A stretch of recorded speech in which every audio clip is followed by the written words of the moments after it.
in Winnipeg. Week 4 begins right now. Heading down towards Babel, just inside the Bomber 5. Special teams player of the year last year, tripped up just across the 35.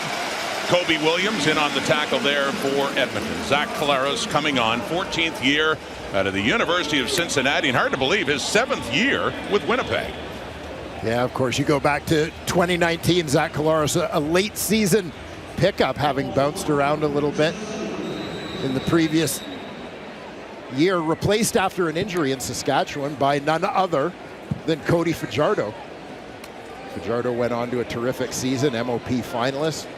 Zach Collaros, a Grey Cup champion that year. Working with a different center tonight. Dwayne will tell you about that in a moment. On the first down play, faking to Oliveira, wanted to dump it off, but right in his face was the weak side linebacker Joel DeBlanco, so a loss for the Bombers on their first play from scrimmage. Yeah, Joel DeBlanco starting at the will linebacker spot. You're going to see him kind of time this one up, comes off the edge. Great read for him. Hand in the passing lane, prevents Collaros from getting rid of that one in a hurry. Able to bring him down for the sack. Loss of 8 yards, so second down and 18 now for Winnipeg in their opening possession of this game. They had the bye coming off a long break after their 10-point loss here to Hamilton in this stadium 2 weeks ago. On that second and long, 4-man rush, but still pressure. Collaros rolls it out, completes it underneath to Oliveira, but he is tackled well shy of even the original line of scrimmage. So a third and long coming up. Jamison Sheehan will be coming on to punt it away.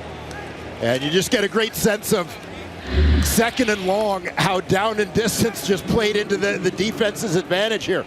Watch, they can leave all sorts of room underneath. We will leave Brady Oliveira alone for the check down because they need so much yardage to get to the first down. Linebackers are able to sit back, help out underneath on the deeper stuff, come forward to make a tackle when they go to the check down. So a strong start for the Edmonton defense. The punt by Sheehan is a good one. That pushes Javon Leake back inside the Edmonton 20, going to the right. Trying to turn that corner, but a flag is out, and a good return by Leake, but it'll be coming back. Little stiff arm there for the punter Sheehan as he heads out of bounds. And a penalty coming up here for Edmonton on that return. During the return, illegal block. Edmonton number 81, 10-yard penalty, first down.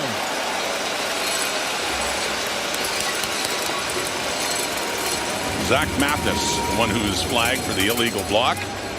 So the return is for naught, and the ball will go all the way back to the 10. And that's where Cody Fajardo and the Edmonton Elks will get started. That offense really kicked it into gear late in the first half against Montreal last week and then took over in the third quarter. A lot of Justin Rankin. Watch for number 5, the running back.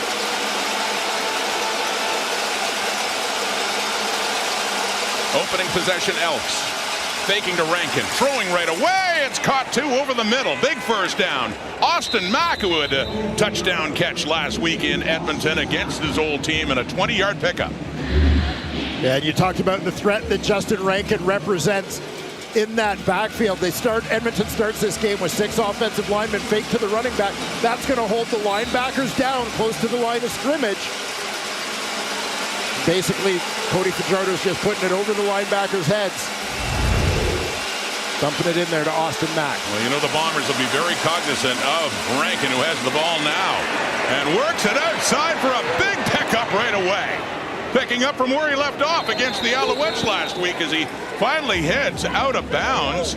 And that's at the Bomber 50. Another big pickup for Rankin. Winnipeg defense packing the box. Justin Rankin just bounces this one to the outside. We know he's a powerfully built guy, but the highlights make it very clear. Speed is a big part of Justin Rankin's game, too. You can't let him get in space. He ran for 179 on the ground, over 200 total. You add up the catches, and there's another catch. That's TJ Luther. He takes a pop from Major Williams right away. He is still down, but he hung on to the ball, and it's another first down. Edmonton moving right down into the Bombers' zone at the 31. Yeah, you could kind of see this one coming in slow motion, the big crunch from Williams, but credit TJ Luther. He knows it's coming too. It's coming right in his face, but he's able to hang on to the football and get the first down. The injured player is still down on the field for the Elks. Edmonton moving on its opening possession here in a scoreless tie. Week 4 in Winnipeg. Fajardo to throw again off to the right, and coming back to it is Austin Mack, his second catch so far in this game. We take a look at that Elks starting lineup. 40.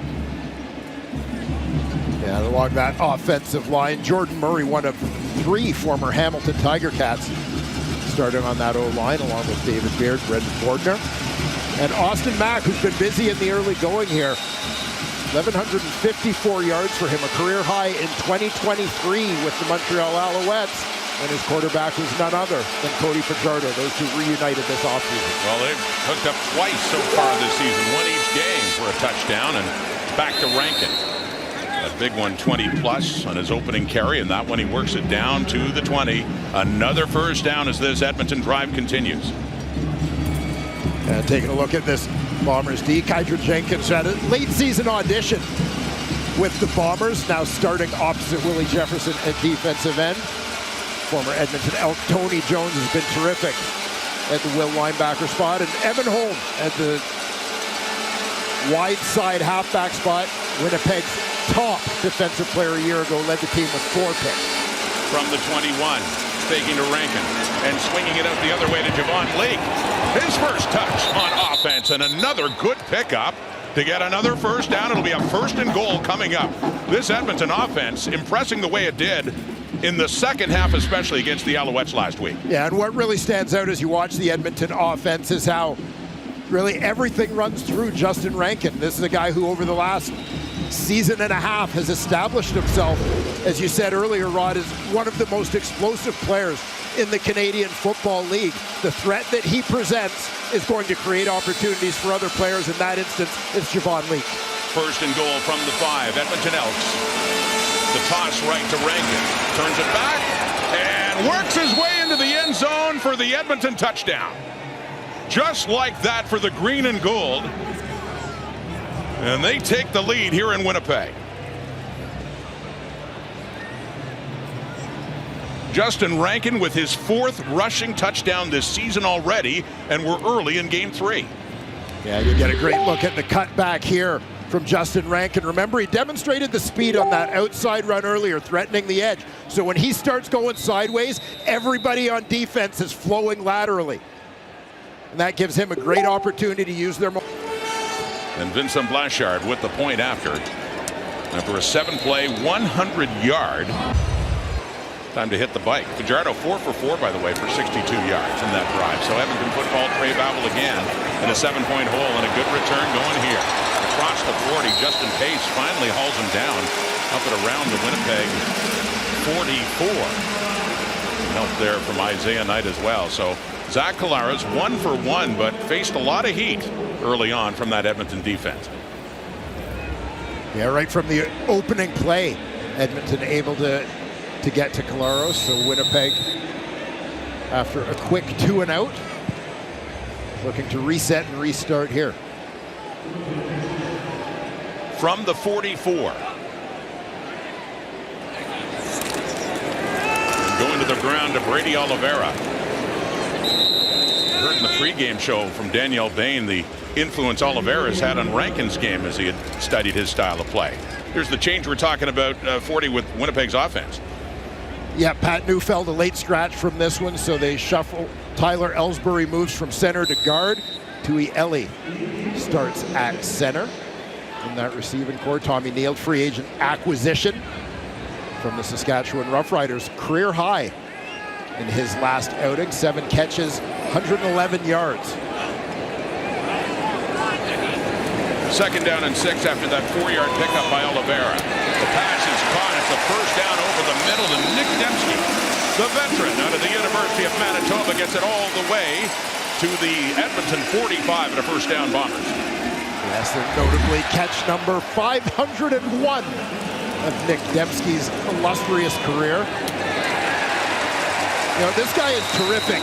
Year after year, he delivers, he produces, he fills whatever role the Bombers need him to on offense. And somehow, I feel like he still flies under the radar. Yeah, it's amazing. I think Zach Collaros has talked about that too, that always thought he was underrated. Play action pass coming up here. And then getting off to the left to the rookie tight end, Dante Daniels. After the catch, Daniels Windsor out of North Carolina State.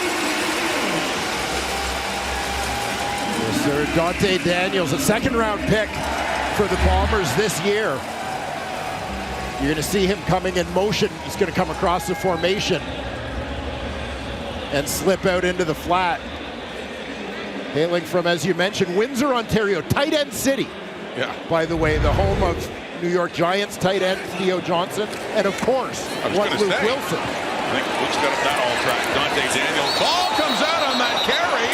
Scooped up, though. They blew it dead. Pokey Wilson had come along just to make sure it stayed Winnipeg ball, but after that pickup, it will remain with the Blue Bombers. Not ruled a fumble. And you'll see why not. Ooh. On second thought. Yeah. Well, no question it's still Winnipeg football, but, well, they blew it dead. Mark Killam, the Elks head coach, looks on at that. So Bomber ball, where the ball came out for Dembski. We got a 2nd and 2 at the Edmonton 17. Oliveira trying to feel his way through, and he does. Another first down. Sticks will move again, and a good response drive here by the Winnipeg Blue Bombers. We'll take a quick look at this Edmonton defense as they try to stiffen up against this marching Malik Carney, one of the big free agent signings of the offseason. Starts at defensive end, former Ticat and Saskatchewan Rough Rider. Brock Mogensen in for an injured Nick Anderson at middle linebacker. Jalen Garn, second-year man, terrific 2025 season for him. He starts at safety. In the score zone, and the ball comes out, and a huge hit, and it's in the hands of Mogensen. Taking it all the way back and tosses it back. In the hands of Tyrell Ford, excuse me. And Ford will take it all the way back. Do they rule it a touchdown? No. Tyrell Ford out inside the 3. Well, what a turn of events as the Bombers in scoring position cough it up, and the Elks bring it all the way back. They'll have a 1st and goal coming up. Tyrell Ford takes the pitch from Mogensen. And that backing spot, he's going to make sure that he doesn't allow himself to get outflanked. See how he keeps Rankin.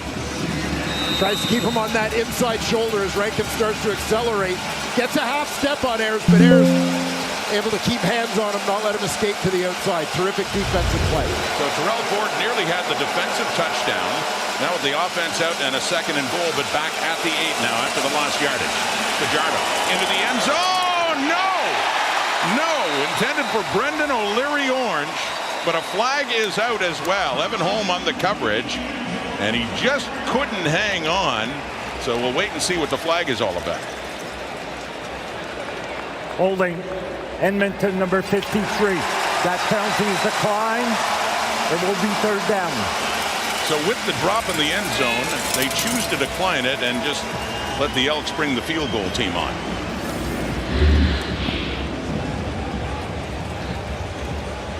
There you see the toss into the hands of O'Leary Orange. Evan Holm helps separate him from that football. Slow-mo maybe a little deceptive in terms of how long he had that football. So Vincent Blanchard is on, 3rd year out of Laval, 7 for 7. Field goals this year. 8 for 8. 3 on the board and a 10-point lead for the Edmonton. As a free agent, an absolute fixture here in Winnipeg now. And that was back in 2017 before the Bombers went on the run. Speaking of which, Brady Oliveira taking a run and near another 1st down for Winnipeg.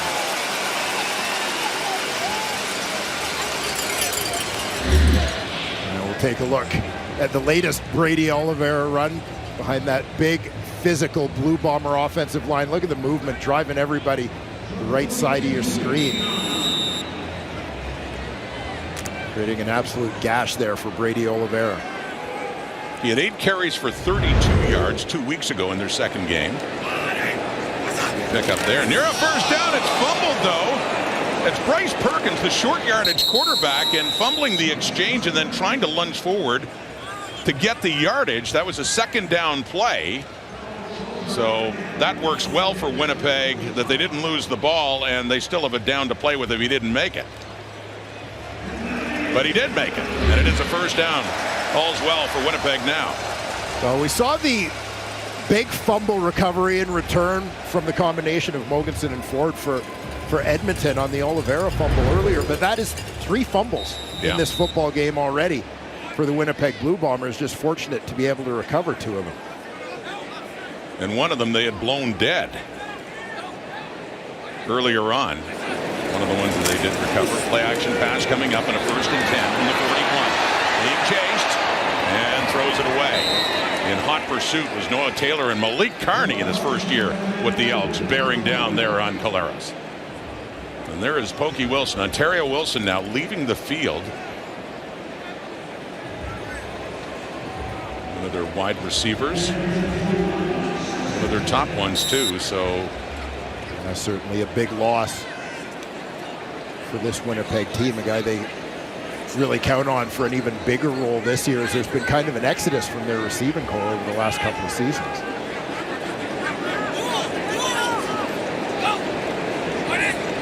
Second and 10, the Edmonton 41. Bombers down 10. Collaros under pressure and just has to get rid of it. It falls incomplete. A flag is down. Well, the Elks D line has been getting some heat in on Collaros, but did they get flagged for something here? Looks like it's going to be a hold. Yeah, it looks like a holding signal. There's J.C. Sherritt, the defensive coordinator. Winnipeg number 66. That penalty is declined. 3rd down. It's the veteran Stanley Bryant, the staples in that Winnipeg offensive line that's changed a lot over the last couple of years. And as Dwayne talked about, a change tonight with the injury to their veteran right guard Patrick Neufeld. You see Stanley Bryant at his familiar left tackle spot. You know, just holding Brinkman as he tries to fight his way inside. Sergio Castillo just inside the 49. He's 4 for 5 in the season, and Castillo puts it wide to the right, so Javon Leake takes it out. Leake on the return, and a good one going here. Flag comes out again, and another good Leake return. It happened earlier on a punt, and it looks like it'll be coming back a bit. But Edmonton football, and still no Winnipeg points on the board on the Castillo miss.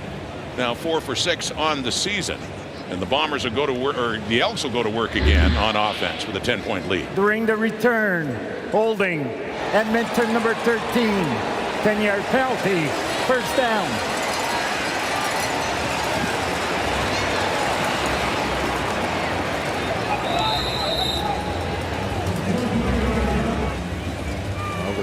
Penalty obviously negating a nice return from Javon Leake. Castillo, the strongest legs in the Canadian Football League. 4 for 6 by his standards. A little bit of a slow start to this 2026 season, but obviously a small sample size. Yeah, he's been one of the great ones. Now Edmonton, in a similar situation earlier in the quarter, had to start because of a penalty on a return at their 10. They went all the way, drove down for their touchdown in this game. So final ticks here of quarter number 1. They start deep again, this time at their 5. Up by 10 and whistle dead. Flag comes out.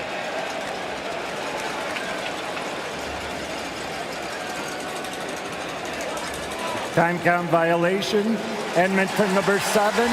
Half the distance to the goal. Still 1st down. So they're already starting deep, and now it goes a little bit deeper, down at about the 2.5-yard line with 15 seconds to go. Until close to snapping this football. Why? Because they're in a situation here where they're trying to see what as this goes.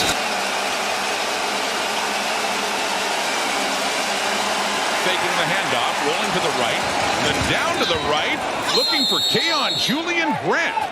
And a big 1st down here for Edmonton to give them a little bit of a cushion near their end zone. It's a 2nd down and 6. Fajardo always looking off to the left in that one, and it's Josh Cephas, one of the new receivers in the Elks this season, who picks up the catch. That's his 4th catch of the season and the first one of the night, and a 1st down. Yeah, Cephas lined up out wide in this instance.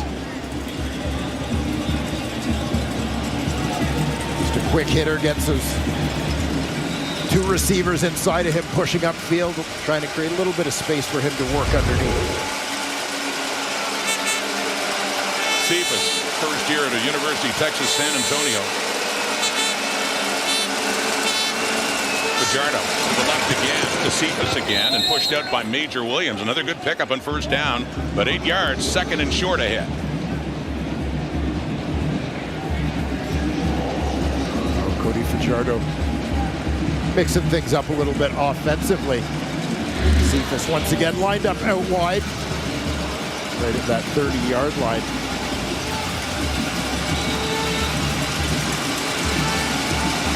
Wait to see if they try and set something up over on that side after a couple of short balls to Cephas. Maybe try to work something with a double move, getting Major Williams coming forward. Second and 3 at the 37, back to Rankin.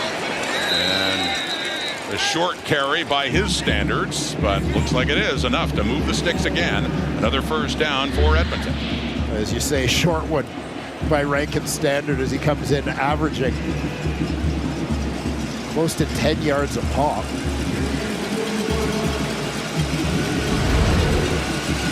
He worked that one over the 40, about the 41. Yeah, he busted loose for 90 yards in the third quarter alone rushing.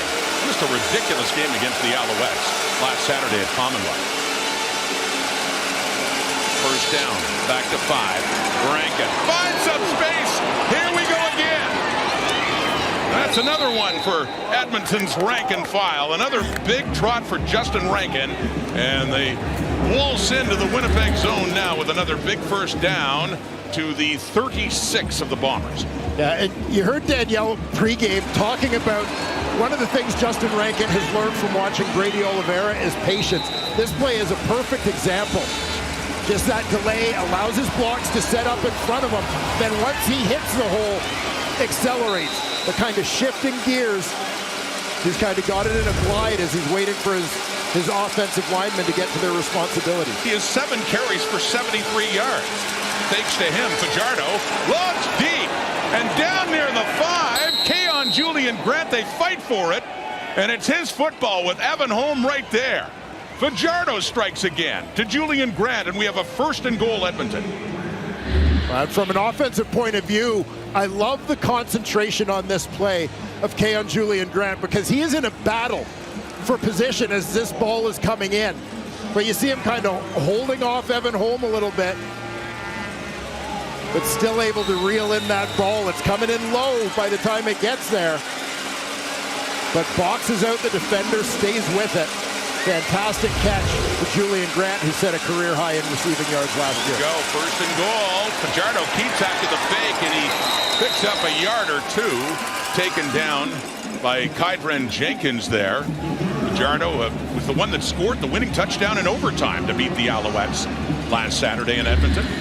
Jenkins is going to make the tackle on this play, but credit Major Williams, who's the guy who forces Cody Fajardo to turn it back in, gets upfield, maintains that contained position, turns him in, which allows the pursuit of Jenkins to get there.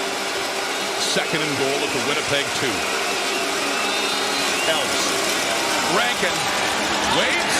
No, they got him. They stuff him up and push him back near the 5. Kyrie Wilson, middle linebacker in there. Cam Lawson as well. And it is now a third and goal coming up here. Yeah, and here you're going to see that force coming from the middle. Cam Lawson from his tackle spot, middle linebacker. Kyrie Wilson. That defense forces Rankin to chop his feet a little bit. Not an opportunity to bounce it outside. He just wants to get north-south and get to the end zone.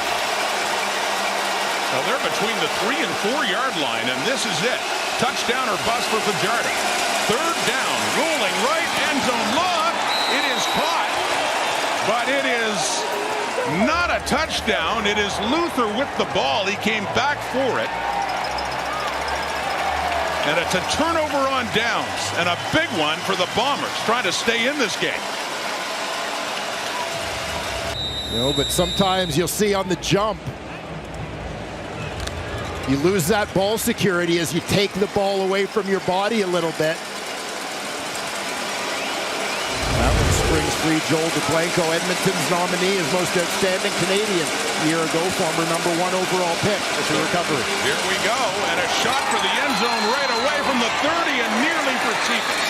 Jonathan Moxey was right there with them to break that up. But Edmonton looking for the kill shot right away after getting another turnover. Yeah, you talk about that sudden change. Cephas is just going vertical on this one all the way. Outside release, lay it up there. Pretty well thrown ball from Cody Fajardo. Good coverage from Jonathan Moxey. Looked like that one just past the fingertips of the defender. Cephas unable to haul it in. Well, the Elks at the 30 of Winnipeg with a chance to add to their lead. And it is caught by Austin Mack inside the 15. So here we go again for the Elks. And a first down deeper into the Bomber zone.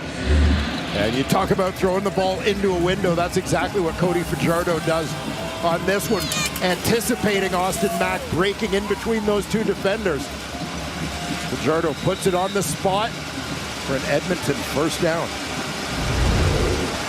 And it could have been a greater lead, of course. They turned it over on downs right near the goal line of Winnipeg. Fajardo's 10 for 12 for 144. Impressive first half. This Edmonton offense. The whole team impressive first half. Here's Rankin. Gets his way through again and still on his feet. And trying to push his way across the goal line is Rankin. Another brilliant run showing that patience that we talked about earlier. And it'll be a first and goal coming up here for Edmonton again. Terrific adjustment on the fly in terms of the blocking scheme here from Edmonton. You see on the bottom right side of your screen is the safety, Reddick Cramdy. He's coming on the blitz. So now all of a sudden you've got to account for the safety and the blocking scheme, leave the wide guy. Tackle takes that safety inside to get things taken care of at the line of scrimmage. Justin Rankin does the rest. Create another first and goal situation for the Elks. And Rankin has 9 carries for 84 yards, over 9 a carry, and a touchdown. Cole Snyder, short yardage quarterback, pushing to break the plane. We wait for the signal. There is a flag out as well. And not there. Second down coming up, but a flag on the play is mentioned.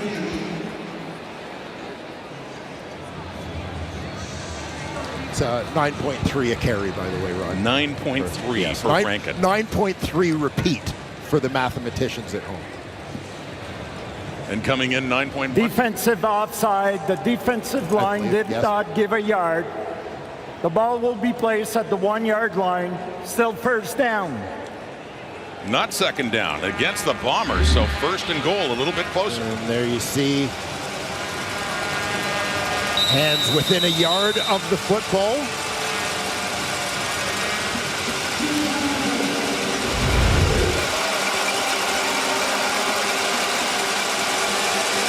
Snyder in, do it again.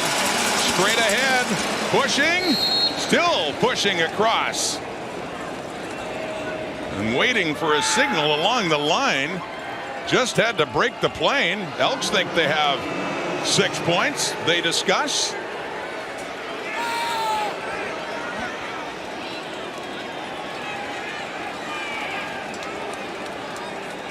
Second down.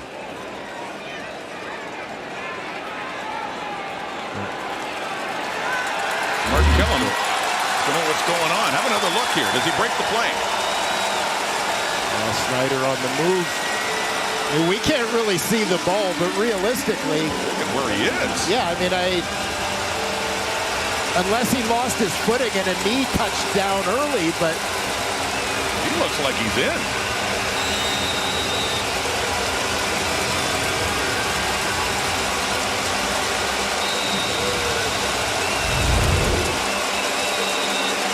Yeah, I'm as surprised as you are, Mark. Mark Gillum wants an explanation. The previous play is on automatic review by the replay center. So they will at least take another look. And as said, from our vantage point, it's hard to imagine that Snyder, keeping his feet, didn't break the plane.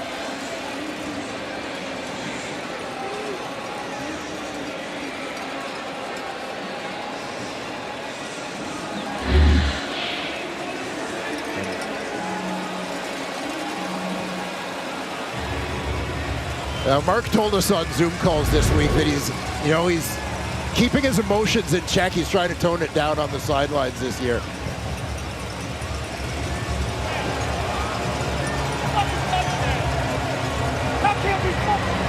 Let's check out his reaction here. Upon review by the replay center, it was a touchdown. Well, staying calm there, even though he gets the good news, and I think he's just thinking, darn right, it's a touchdown. Yep. Edmonton got back in goal to go, and that time they do punch it in, and they're in charge in this game. Another look. That Edmonton offensive line.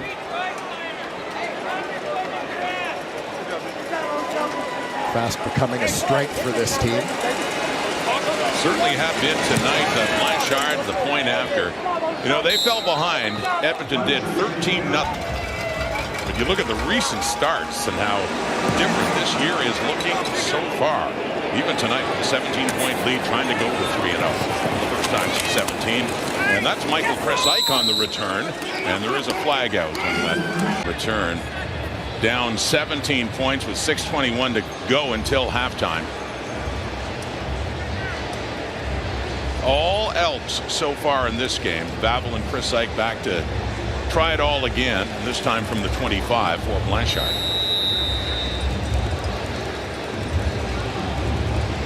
And as you mentioned, Rod, turnovers so much the story in this game for Winnipeg. They've been able to successfully move the football. With ball security and issues stuffing out some drives. 10 points on turnovers for the Elks. Here's Vavel this time. Across the 30. And tackled up around the 40 as that Winnipeg offense will work its way back on the field. That includes rookie offensive lineman Tyler Ellsbury, who had to miss a practice last week for pretty good reason. Let's get out and say hello to Danielle Bain. That's right, Rod. Tyler Ellsbury recently had to do what all new employees dread doing. Ask your new boss if you could take a vacation day right after you land the role. Now, initially, he thought he'd be in the clear to be out of town during the Bombers' bye week, but once he saw that the schedule had them practicing back on Saturday, he knew he was in big trouble. He went up to his head coach, Mike O'Shea, filled with nerves, said, listen, there's this wedding. I'm really sorry to ask, but is there any chance I could have the Saturday off? He said, you know what, give me the day to think about it. Talk to me tomorrow. The next day comes, he walks into his coach's office, and his coach says to him, well, how important is this wedding anyway? Whose even is it? That's when Ellsbury responded, well, it's actually my wedding. O'Shea burst out laughing and said, why did you lead with that one, Tyler? Of course, the organization and O'Shea were more than happy to get Ellsbury to the altar. He tells me it was a huge success, but the MVP wasn't himself for making the scheduling work. It was his new wife who remained calm through all the chaos. That's a terrific story. Thank you, Danielle, and congratulations to Tyler. And he's got something going right now along with the Bomber offensive line. Back-to-back, good openings there for Brady Oliveira. Yeah, Bomber offensive line doing a terrific job. Ellsbury, again, moving to a new position here in his rookie season. He's been the starting center, but with Pat Neufeld out, he bumps over to guard here today. And another first down. They're across midfield. They're down to the Edmonton 45. Steady diet of Oliveira now, and a shorter pickup that time with Kenny Logan, the nickel linebacker, coming in to stall him there as he picks up a couple of yards. Second and long ahead. Good response here regardless for the Bombers. Obviously helps when you can start with the ball in the hands of your return team, led by Trey Vavel. And as said, it was just last Saturday the Elks were in the same position, or a similar one that Winnipeg is in now. Trying to drive late in the half to get back in it. Blitz coming. Collaros gets it away, but nobody home. Closest there is Tim White, and he's on his seat with all that pressure coming in from the blitzing Edmonton Elks. And middle linebacker Mogensen coming from the middle. Pardon my sketchy drawing.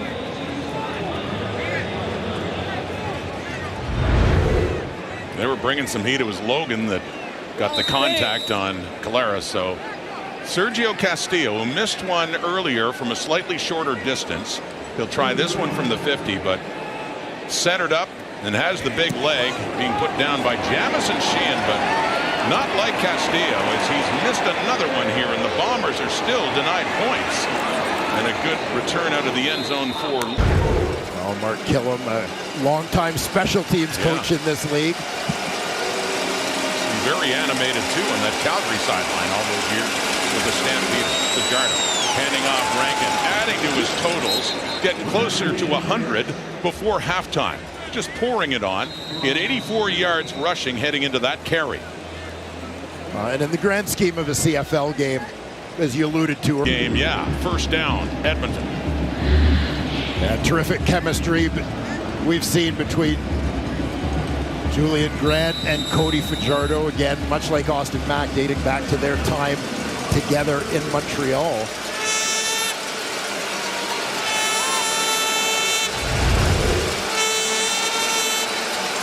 From the Edmonton 30. 2:40 on the clock, Rankin. Bounces it back inside, trying to make something out of nothing. We've seen this a few times. Last week, late in the first half against the Alouettes. He had some big carries after it looked like he was all stuffed up behind the line of scrimmage. Yeah, the fact that this play somehow ends up in a 4 or 5 yard gain for the Edmonton Elks. I mean, this is all Justin Rankin. He tries to bounce it, nothing there, cuts it back up the middle, fights through a couple of tackles.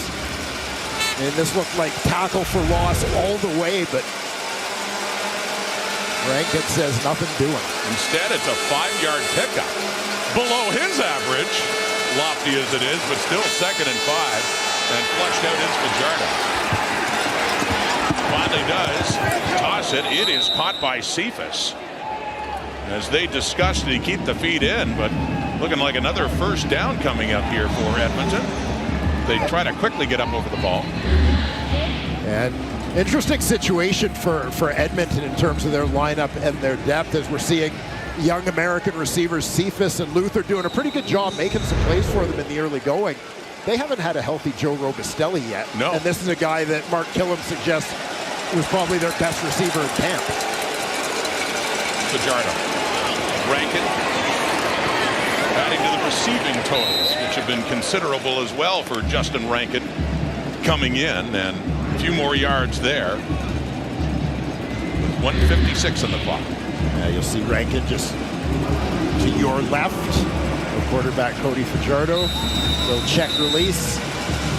Providing an outlet for his quarterback. That's it. He's a guy you have got to deal with numbers. He's going to make one guy miss. You got to rally to the football to try and contain number 5. He had 145 yards receiving this season coming into this game. Oh, nearly picked off coming in, chasing Austin Mack. And good coverage there, Major Williams in front of Mack, and still Edmonton football, but it's a 3rd down and long coming up with a minute and a half to go. Yeah, nice jump on the route here. Major Williams to get underneath this one, get hands on it.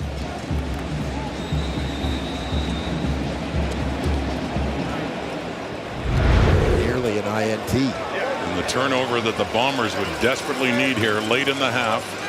But for the first time this game,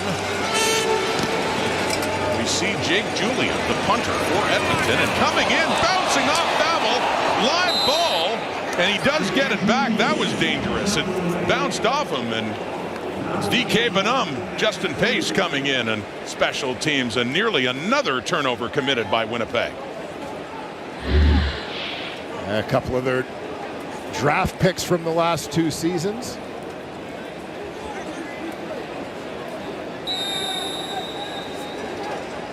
Benum. And first-year man Justin Pace out of Queens getting in on the play. From the Winnipeg 30, 1:25 on the clock. Can the Bombers get something on the board before halftime? They run a draw to Oliveira, and he picks that one and takes it over the 35.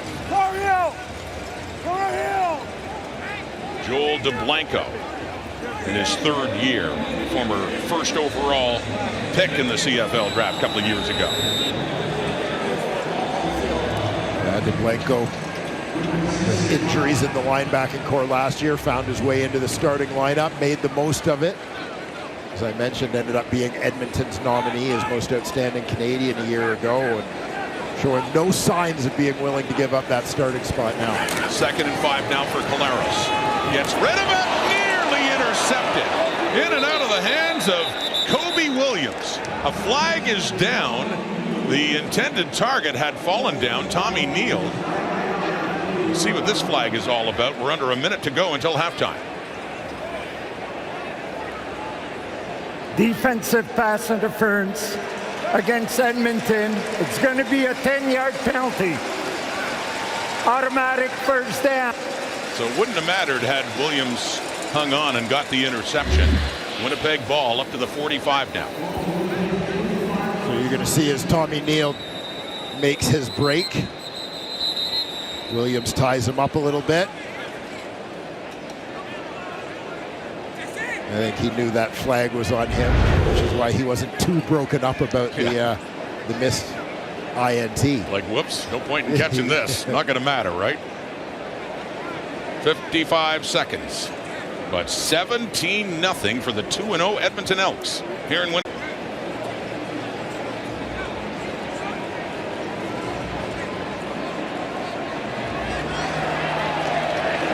One of 2 West showdowns this week. In Kelowna in a couple of days, it'll be the Calgary Stampeders and the BC Lions.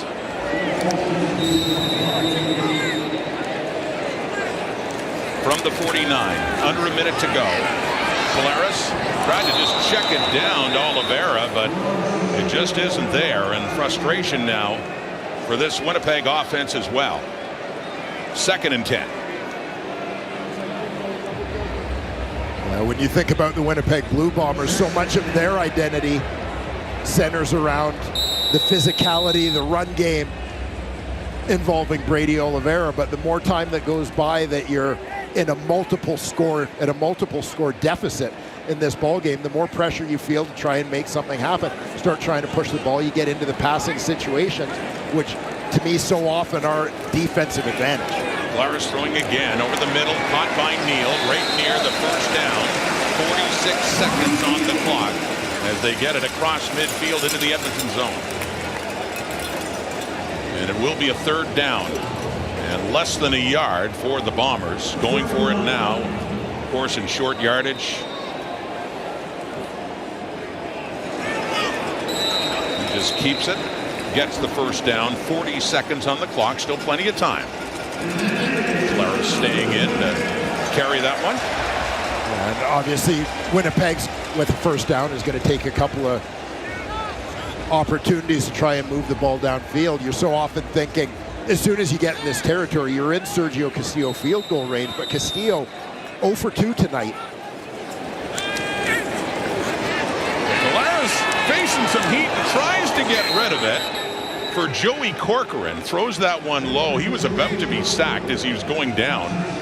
Tried to get it to Corcoran, incomplete. 32 seconds, 2nd and 10. Yeah, and this is awareness of both game situation and field goal or field position. Incomplete pass. Incomplete pass. For a veteran quarterback in Zach Collaros. Obviously, if you can avoid taking a sack, you always want to do that. But particularly here, end of the half, you're sort of on the edge of field goal range. You don't want to risk losing any yards. Heads up play from Zach. Tamari Fox was in on nearly getting the sack. Collaros, more heat, and off to the left to Gavin Cobb. Cobb from Victoria, product of the University of Manitoba, used to play, started his career with Edmonton, gets the catch and the first down with 25 seconds to go.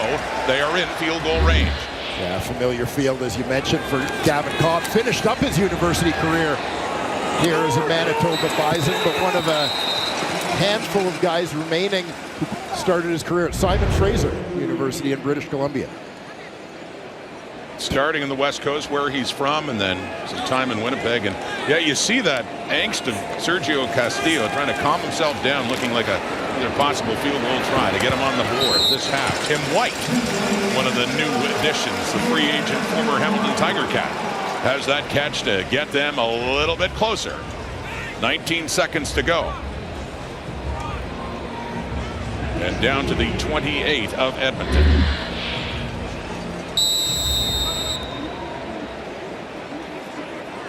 Yeah, Bombers marching after a bit of a lull through this second quarter. Throwing again, and second and inches, stepping up, and slides, has the first down, but really it's the clock we're thinking about now. 14 seconds to go. Sticks move again, down to the 25.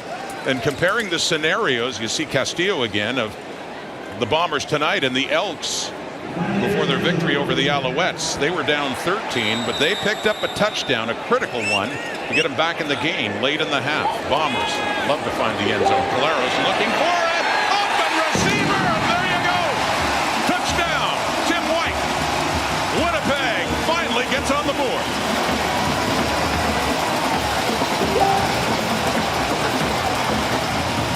And a huge score for the Winnipeg Blue Bombers. Before the break, here you're going to see Tim White, part of that cluster of receivers, with Tommy Neal, Brady Oliveira lined up out wide. Just catching the D flat-footed. Great job, fellas. He gets in behind. So here's Castillo for a point after, and gets it through. Didn't need him. Sort of built this game as a battle between these two multi-talented running backs. I think it has largely lived up to that. Certainly Rankin and the Elks offense having an edge through the opening 30. And they'll have the ball first, but Isaiah Knight sees it go past him, and it rolls into the end zone, and he has to take a knee and give up a point. So the Bombers, who waited until near the end of the first half to get their first points of the game, start the second half with a rouge to make it 17-8. Yeah, this one just took a funny hop. Ducked underneath the hands of Knight, who's back there with Javon Leake on the return team. Second-year running back out of UBC. You see, just took that short skip into the end zone. Knight's going to make the wise decision, take the field position here. Give up the single, start at the 40. And now, with a 9-point lead, the toss. Rankin again, back to work in the second half, and work he does. Nice move back inside for a gain of 11, and just like that, another first down for that Edmonton offense. Yeah, nice job by the big boys blocking it up. You're going to see the guard pulling with the kick out. Rankin sees that block out, so he's going to cut it back in, makes a couple miss. Moving those sticks, picking up right where he left off. First play from scrimmage in the second half. He's gone over 100 for the game. 106 now for Justin Rankin. And then they run that hitch to Austin Mack, who turns it up and gets to midfield. He had a couple of catches in that first half. He's had a touchdown in each game so far for Edmonton heading into this one. Gets it across midfield.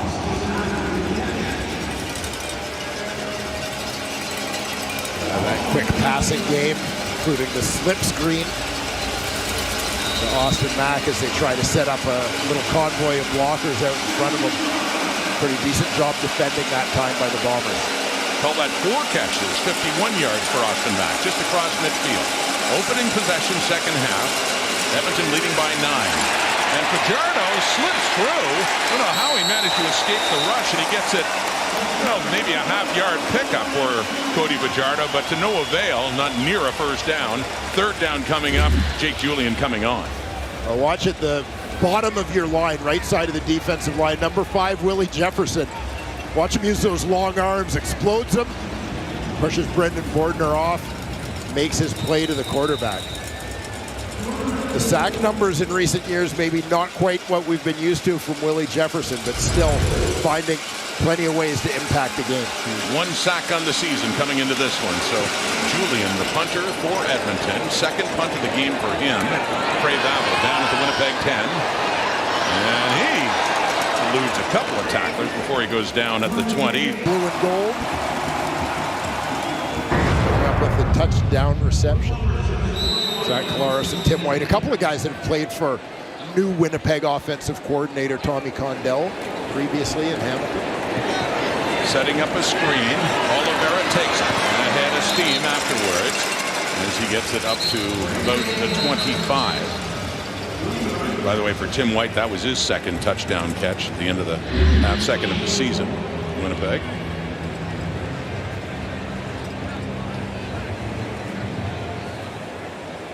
We've talked a lot about Justin Rankin and that race, that chance to be a 1,000 guy, 1,000 yards rushing, 1,000 yards receiving. Brady Oliveira, a guy historically has been in that conversation a little bit as well. Deep shot, Collaros. He was looking for Dembski. Jalen Garnes was right with him, stride for stride. Close, but no. And a third down coming up as the Bombers will have to kick it away. Yeah, looking for Dembski on kind of a thin corner type route here.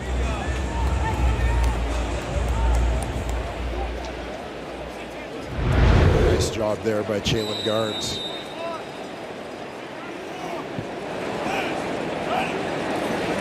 Jamison Sheehan just outside his 10. Javon Lee taking it at the Elk 40. Cuts it back to the right. Got something going here, midfield, and down inside the Bombers 50. Good place for Cody Fajardo in that Elks offense to start. How about Justin Rankin? As mentioned, he's gone over 100 yards early in the second half. But look at what he did in that first half. Wouldn't it be quicker for us to take a look at what he didn't do yeah, in the first half? A little bit of everything from number 5 in green and gold, Justin Rankin. Some powerful runs where he's breaking tackles in traffic. You see the speed as he gets to the outside. Always potential game breaker. A lot of fist bumps for what he's been doing. And again, just a few yards that time, well below his average as he tries to just to feel his way through. But he talked to Danielle about the patience that he's tried to use this season, and you have seen the payoff as he waits to see wherever he can find an opening.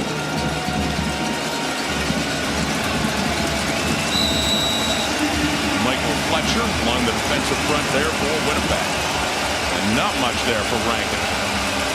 The shortest carry, just a yard. That'll tear the old average down a few notches since it had been so high. Bombers fans getting fired up. Looking for a stop. Fajardo has time. Then off to the left. Underneath it's Rankin. And they have defended Justin Rankin very well in the last couple of plays. He doesn't get anything there. Maybe a yard. But 2 short plays and a third down and long coming up. And Jake Julian coming out to punt it away. Yeah. We've talked about the importance of rallying to the football to manage Justin Rankin, but this is a pretty terrific one-on-one tackle in space by number 32, Michael Griffin. Guy who's something of a jack of all trades in that Blue Bomber defense, starting at the nickel linebacker spot tonight. Jake Seresna, defensive lineman, not in that series. We saw Michael Fletcher, and the punt there by Jake Julian, and heads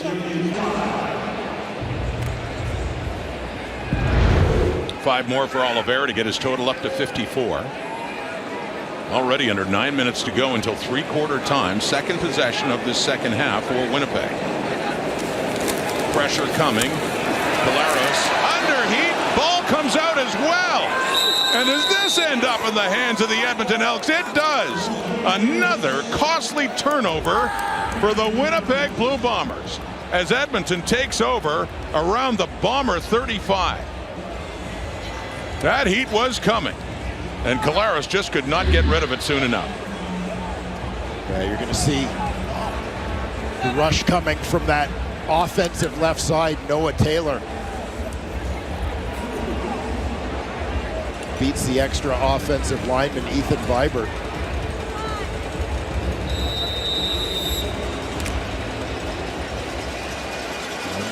Bit of a challenge when you get into different formations and you're pass protecting.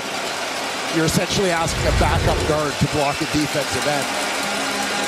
Play action pass over the middle and caught. Right away to Cephas, and a flag out in the Edmonton backfield.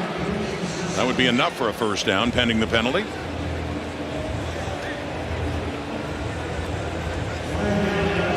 Just going back to the previous play in the fumble where normally it's your foul, tackles. roughing the passer, Winnipeg number 99. This will be a 15-yard penalty, a full 15, first down. As announced by the referee Andre Prue, Cameron Lawson, Dwayne, called here for roughing the passer. Yeah, number 99 defensive tackle. Cam Lawson manages to get through. Little bump there. A little bit late. Tried to make it look like he was holding up, but not really. Well, here we go for Edmonton. First and goal now, just inside the 10, back to Rankin.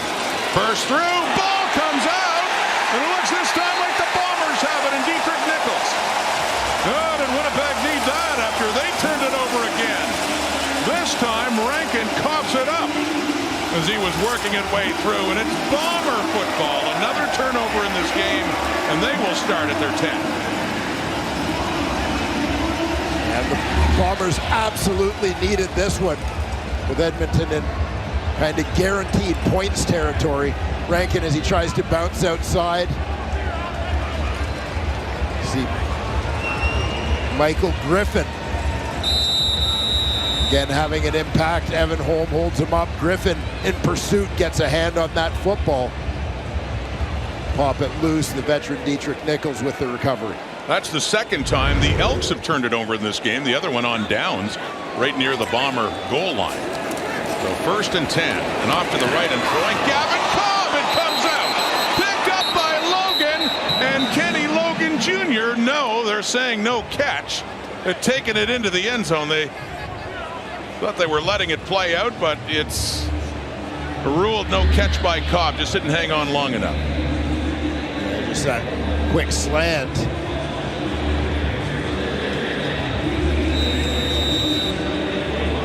Again, the slow motion could be a little deceptive as it looks like he's got it.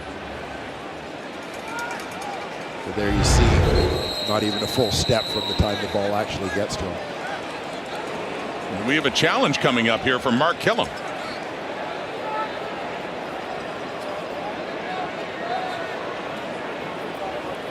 Thinking that Cobb hung on to it long enough and that it should be a turnover. Yeah, if Mark Killam, or more accurately his spotters, saw the first replay, I can certainly see the temptation to challenge them. Edmonton is challenging the previous play. They believe the pass was completed, fumbled, and immediate recovery by their player. The play will be reviewed. Overturned because they'd be nice and close to the Winnipeg end zone with a 9-point lead now. So instead, he loses the challenge and the timeout, and it remains Winnipeg football. But they're deep in their zone. Scrimmaging at the 10. Second and 10. More heat on Collaros, who gets rid of it. But it is shy of the intended receiver, Tim White. And whether blitzing or not, the Elks have done a very good job at getting some pressure on Zach Collaros. Yeah, they certainly have. That time, Collaros takes a little bit of a shot at the end of the play, but just you see how it affects the accuracy when that pocket is collapsing on him. He's unable to fully step into that throw, put it where he wants, comes up a little bit short. Looking for Tim White. That time it's Tamari Fox supplying the heat. So Jamison Sheehan inside the end zone about 5 yards, gets it away at the goal line, and a good end-over-end punt. And down to the Edmonton 50 for Javon Leake, who gets flipped up and down, but no, just sends that one out of bounds.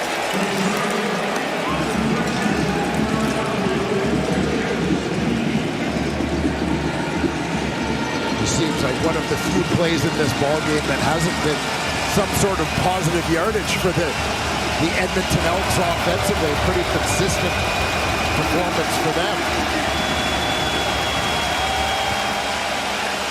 Good excuse to dress up when you go to a Bomber game, any game like that.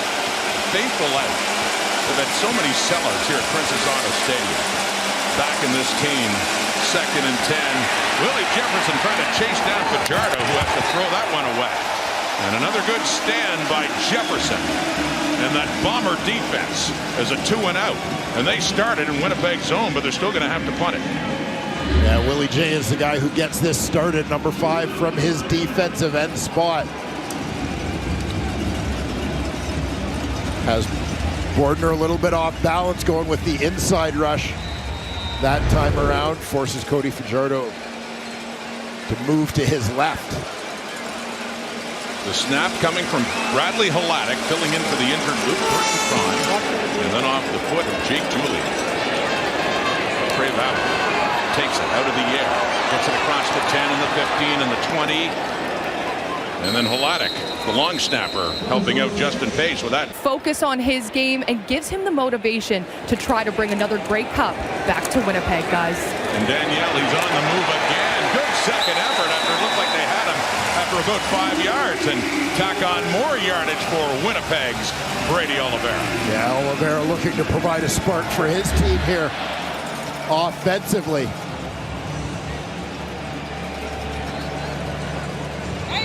It's that good pad level, running through contact at the line of scrimmage, plowing his way to a Bomber first down. And that's critical to me on this possession, that the Bombers at the very least get a couple of first downs and flip the field a little bit.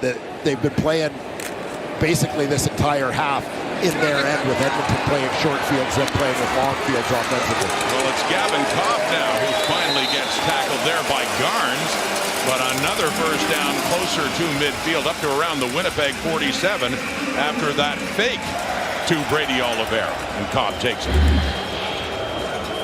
Yeah, much like we've talked about with Rankin, the opportunity to create space for other players with the impact or the threat of Brady Oliveira in the run game. Get that defensive line, front 7 compressing, create a little bit of space out on the edges for that dump off to Cobb. It was 2 catches, 26 yards, first down, and back to Oliveira. Number 20 gets it across the 50, that much closer to midfield. Heading into that carry at 66 yards. He was the CFL's leading rusher at 1,353 yards back in 2024, where he was also named the most outstanding player in the Canadian Football League. 5 more yards. Tommy Condell's offense. Yeah, so some tweaks, some different concepts introduced for the Winnipeg Blue Bombers this season, with veteran offensive coordinator Tommy Condell coming over from Ottawa. Big drive here for Winnipeg. 4-man rush. Has time to just toss it over to Oliveira, who does the rest. Midfield and close to another first down. And credit Brady Oliveira here just for the awareness, recognizing what he needs to get for the first down after the catch. Got to make at least one miss and fight for that marker. And he just gets it. Oh, just short. Smart, just short. They do mark it shy by about a foot. So Bryce Perkins, the short yardage quarterback, comes in, stands under center. Let's see if they can officially move the sticks again. This goes to the right. Didn't need much. Trying to ball hawk there. The Elks, but Perkins, first year CFL quarterback there with Winnipeg, and gives way to Collaros, who comes back on. And a key drive again with just under 2 minutes to go until three-quarter time. And we'll see how the roles may change in that Winnipeg quarterbacking room with the reacquisition of veteran Drew Brown. Drew Brown coming over in a trade for some significant draft picks, going to the Ottawa Red Blacks, who later signed McLeod Bethel Thompson. But big change, the Red Blacks and the Bombers, and that is caught. It's Tim White with the touchdown in this game for Winnipeg, and it's Garnes pushing him out of bounds. But you know, heading in on the quarterback depth behind Zach Collaros, and they want more assurance. They have Taylor Ellsworth, the former Heck Crichton winner, and then Perkins as well. Good persistence there from Barnes to hang on to the ankle of Tim White long enough to pull him out of bounds, as number 12 was looking to turn on the Jets and get down the sidelines. 2nd and 4. And not much more. Getting it still be a few yards shy as they have a crowd right around the 45. Under a minute to go until three-quarter time. But yeah, to finish that thought, and you mentioned Drew Brown. With Collaros and Brown, Brown was his backup for a couple of years and got a few starts actually with Winnipeg before heading off as a free agent to the Ottawa Redblacks. And now they have him back. More insurance behind Zach Collaros. Castillo comes out. He's missed from 49 and 50. Trying this again from longer. Put down by Sheehan at the 52. Long driving kick is through. Castillo, loving that.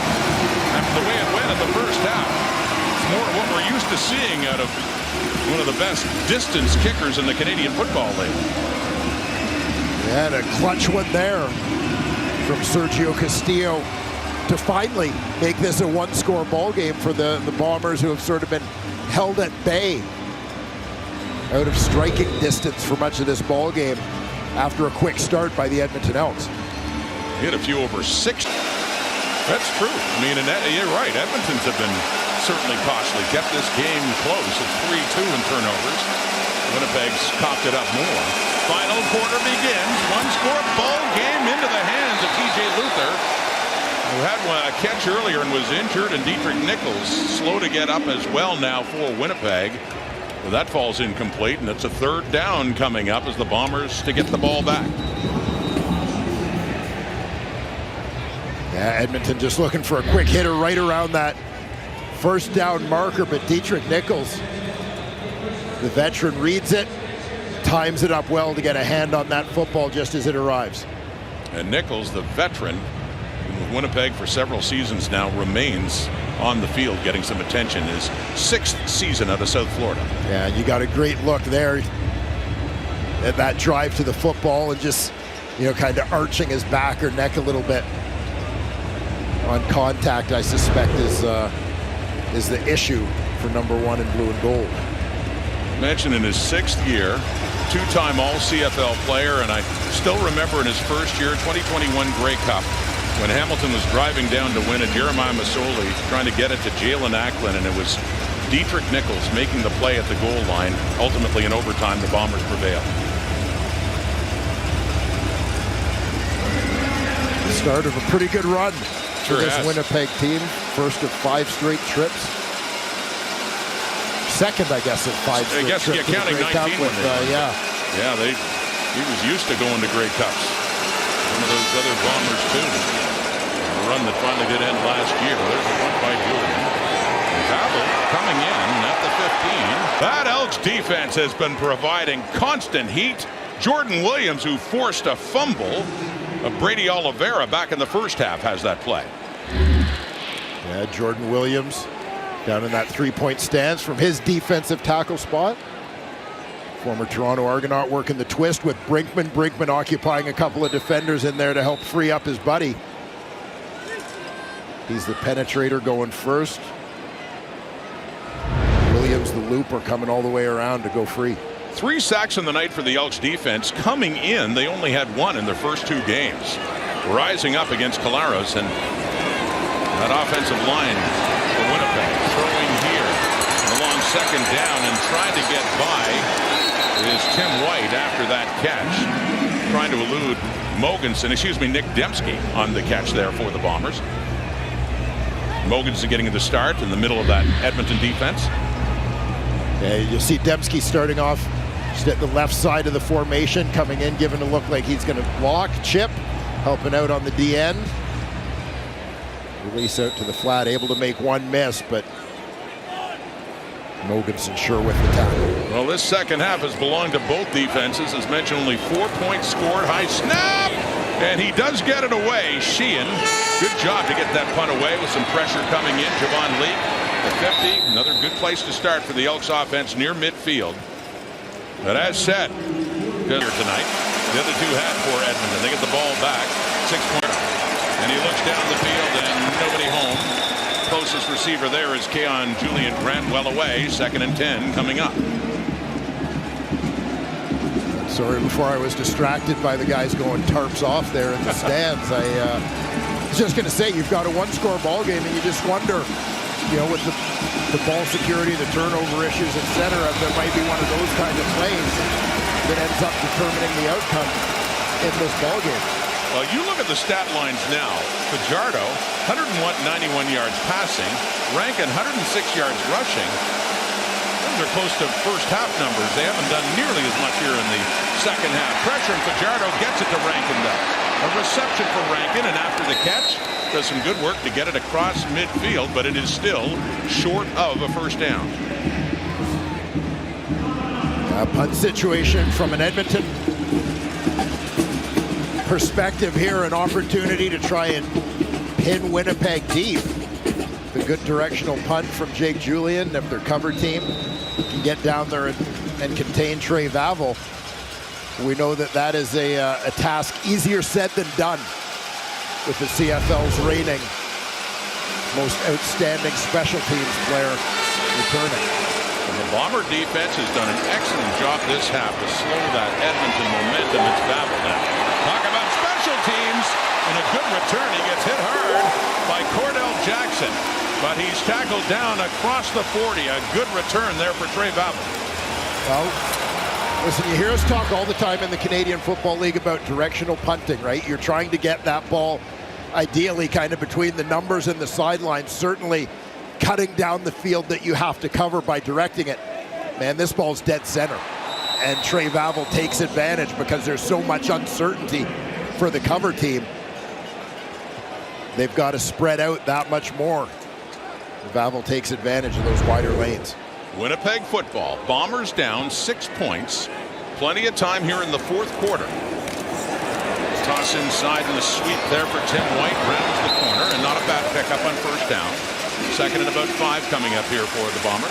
Yeah, a little bit of Tommy Condell bread and butter offensively, getting the receivers involved in the run game. When you've got the athleticism of Tim White, you want to find as many different ways as you can to put the ball in his hands.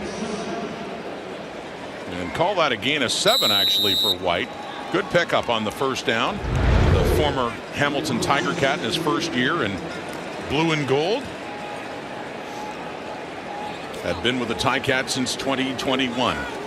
Second and 3 after that White pickup of 7. Collaros stands in with time, completes it wide open as Dembski. Found a nice little pocket in the Elks secondary. That'll move the sticks down around the Elks 40. Yeah, you're going to see Dembski as the 3 receiver. He's going to work back to the football as he pushes deep here. And I want you to watch as he catches the football, very aware of what the storyline of this game has been. Cover that ball with 2 hands. Take care of that ball security. Worked it back to the 43. First and 10. Throwing again. It's caught. It's Joey Corcoran. Second-year Bomber receiver from Montreal.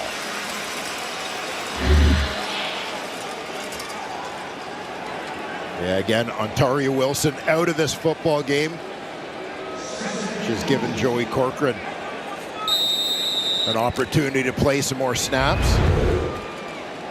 The second year out of New Hampshire, and Joey Corcoran has a catch. Second and 1 Perkins. He goes to the right. It pays off. First down and more. Bryce Perkins still going. Great. Short yardage. Long yardage on short yardage. And a big first down for the Bombers on the move.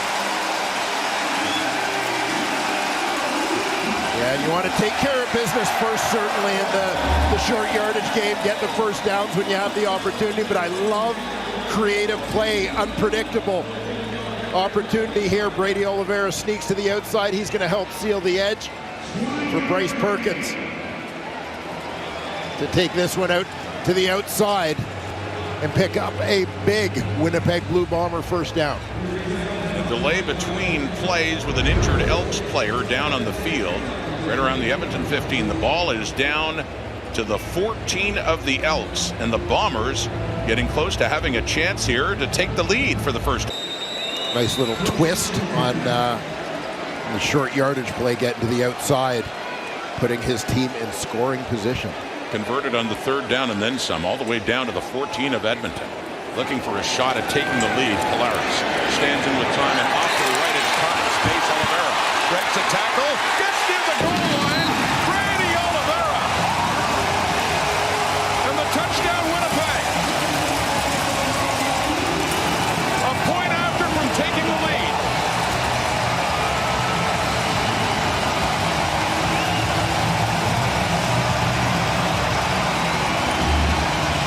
play at the right time. When you take a look at this one, take a look at all the room out to the right side of the field when Brady Oliveira shoots out to the flat. He's got nothing but space. This is just easy pitch and catch for he and Zach Collaros. Nobody within 10 yards of him when he catches the football. Brady Oliveira with a little space and a head of steam isn't going to be stopped. First receiving touchdown of the year, his second touchdown of the season, and a critical one for Winnipeg now. Here at home and trailing the entire game with this moment here from Sergio Castillo that has given Winnipeg their first lead of this game. They go up 18-17, 9 plays, 69 yards, and 8 minutes, 14 seconds on the clock. We got a ball game here at Princess Auto Stadium on a Thursday night to start off week 4. Friday night football tomorrow, Toronto and Saskatchewan.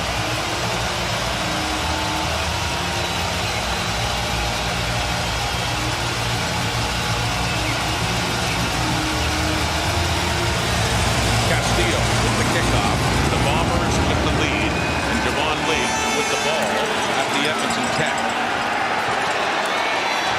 Good move to get outside and up around the 33 as Fajardo 18-25, 197 yards passing, but most of that coming in the first half. We talk about teams and players that have seen a lot of different situations and overcome adversity. I think that's very much a description of Cody Fajardo. Tell you, someone woke up this crowd too, didn't they? Yeah, they're not going to make it easy for the Elks offense. Very loud here at Princess Auto Stadium for Fajardo. Handing it off to Rankin. They've done a great job on him in the second half, and they did it again. Cam Lawson getting some help as they wrap up number 5 with such an explosive first half, but gets next to nothing there. Yeah, this is just a great team effort in terms of run defense. People defeating their blocks at the line of scrimmage, staying in gaps to contain Justin Rankin. Retta Cranby coming down from the secondary from his safety spot to make the play. Cranby in on that tackle with Lawson helping out, and they lost a few inches. It's second and a little more than 10 yards now for the Edmonton Elks. Flag out. You can see Fajardo clapping his hands, fighting the noise of this crowd, and they couldn't get the ball out in time. Clock ticks down to 0. 5-yard penalty. Still second down.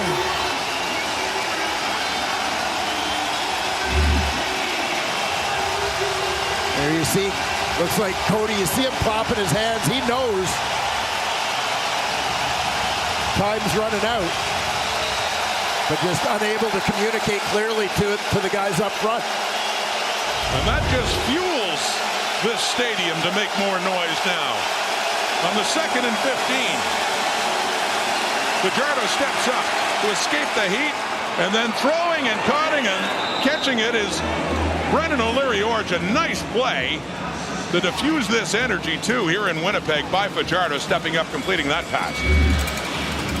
Yeah, Cody buying himself some time and throws an absolute strike while running forward, keeping the run-pass option open. Sees O'Leary-Orge working back into that hole. Delivers the fastball. Gets it right up to the Edmonton 50. Elks trailing for the first time in this game, past the halfway point of the fourth quarter. Off to the right, and Rankin's the closest to it. It falls incomplete. Misdirection play there with Austin Mack taking sort of a bubble screen route out to the left, trying to pull the defense out that way, and then slipping Rankin out in a more traditional screen to the left side of your screen, offensive right side. But an overthrow there. Another second and long facing Fajardo in this Edmonton offense. 18-17, under 6 minutes to go. 3-man rush. Jefferson bearing down. Fajardo looks to take off, And out of bounds, shy of midfield, a 3rd and long coming up.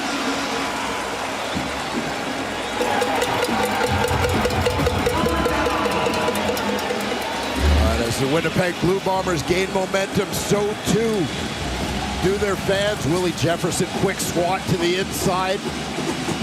Flushes Fajardo. He's able to escape the pocket, but nowhere near that first down marker. It was 17-7 at the half. The Bombers have scored 11 unanswered. To lead it by 1 and get the ball back with Vavell. Just outside his 5. Trey Vavell. Across the 20 he goes with DK Bonhomme. And on another special teams tackle for the Elks. Then later traded by the Owls last year. Taking over the top spot at quarterback. Once a teammate of Zach Collaros in Saskatchewan in 2019. 4-man rush, first down, it is caught. Over the middle straight to the Bomber 50. It's Keon Julian. Got a push there for a first down as well. Sticks will move. Fajardo will come back on. He has engineered come from behind victories before in his career. Started with the Argos and later went to BC, and you talked to Forty about his time with Saskatchewan, Montreal, and now Edmonton.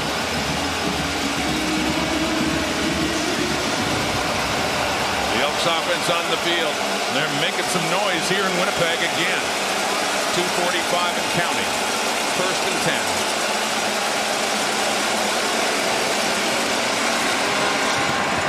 Caught by Julian Grant, who has been so reliable on the night. Down to the 35 and another first down for the Elks. Yeah, Julian Grant working out of the slot, doing a nice job going down to get this when it's thrown in kind of an awkward place. Like when you look at his hand position, not the strongest position to catch that ball. Fajardo stays in on the 2nd and short yardage. He goes left and he picks up the first down. But yeah, Julian Grant's been a favorite target. 6 targets, 5 catches for 76 yards. A guy who seems to be playing with a lot of confidence. Again, coming off a career high in terms of both catches and yardage last season. His first in Edmonton.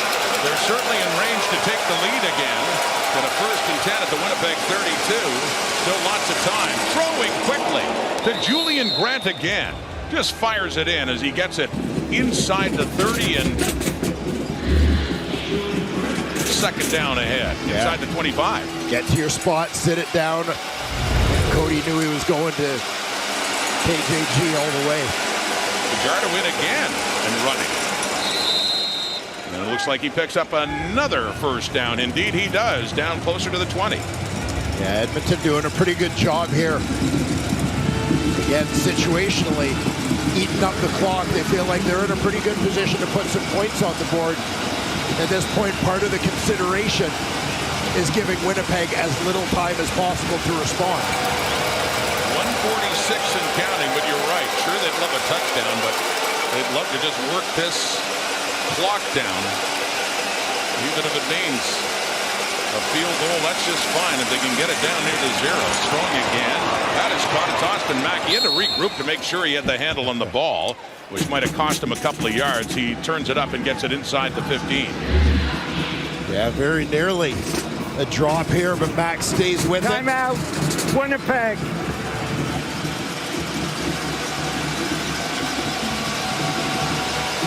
Yeah, kind of had to give up